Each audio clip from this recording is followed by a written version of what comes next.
L'association des descendants d'Abdou Bokar Kane et de ses compagnons en partenariat avec le département d'histoire de l'Université Cheikh Anta Diop de Dakar a organisé une session de présentation du livre Chef et marabout d'Abdou Bokar Kane et le Fouta Toro de 1853 à 1891, une version française de l'ouvrage de l'auteur David Robinson, ce samedi 25 janvier à l'amphithéâtre Khali Amar Fall de l'Université Cheikh Anta Diop de Dakar. Tanilab Abdou Bokar, c'est en polar, Tanilab, c'est les descendants. Donc les descendants d'Abdou Bokar, le héros qu'on célèbre aujourd'hui, avec l'apparition du livre de David Robinson, Chef et marabout. Un rappel historique, ce livre a été produit en 1975, mais il était en anglais. Nous venons de le traduire en français avec l'aide des éditions Jimsan de Felwine Sarr, et également avec l'accord de l'auteur. Et nous avons travaillé pendant 3 ou 4 ans sur ce livre parce qu'il fallait aller, revenir, traduire, etc. Ça a été un travail de longue haleine pour avoir un livre en français destiné au monde francophone, destiné à nos étudiants en histoire, destiné à nos chercheurs, pour qu'on puisse arriver vraiment à avoir un rendu qui permette de faciliter la recherche, un rendu qui permette de mettre à la disposition du public, des Sénégalais, du monde francophone, l'histoire d'Abdou Bokar. Cette activité s'inscrit dans le cadre de nos missions et fonctions en tant qu'universitaires.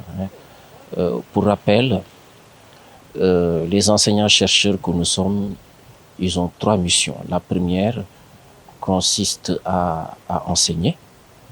La seconde consiste à faire de la recherche.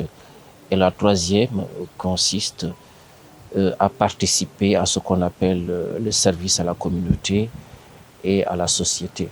Alors, par service à la société, nous entendons 2 idées essentielles. La première consiste à partager avec la société dans laquelle nous vivons, la société en particulier les communautés qui se sont créées, les fruits de notre réflexion, de notre savoir et de notre science. La deuxième idée, c'est que de plus en plus, surtout en ce qui concerne l'histoire, il y a un appel, un besoin très fort de la part de la société, d'un certain nombre d'associations, de communautés. Il y a un désir d'histoire qui est très fort et en tant qu'universitaires, nous avons le devoir, il nous incombe de répondre à ce désir-là et d'accompagner les sociétés, les associations, les communautés et même l'État. Dans le but de réhabiliter la vérité historique via une narration plus inclusive de l'histoire de notre pays, le livre de Robinson a été traduit en français afin qu'il soit plus accessible aux Sénégalais et au monde francophone dans l'historiographie officielle de notre pays. L'histoire d'Abdou Bokar Kane se confond avec l'histoire d'une époque.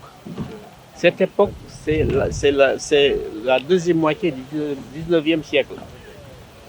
C'est une période charnière puisque c'est la période de la conquête coloniale française.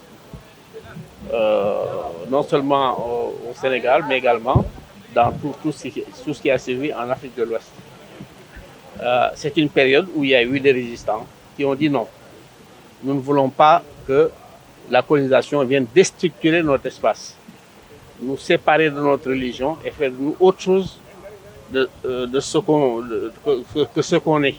Nous avons volonté de rester nous-mêmes. Abdou Bokar, dans le Fouta, était un peu le porte-drapeau de cette résistance. Bien entendu, d'autres ont fait d'autres choix, selon leur propre entendement de la chose et leur propre analyse de la situation. Je vais dire que ce qui se tient aujourd'hui ici, c'est une table ronde autour de ce livre dont j'ai parlé tout à l'heure. Et vous voyez, là-dedans, vraiment les communications sont très intéressantes. Les gens s'expriment à souhait sur la question.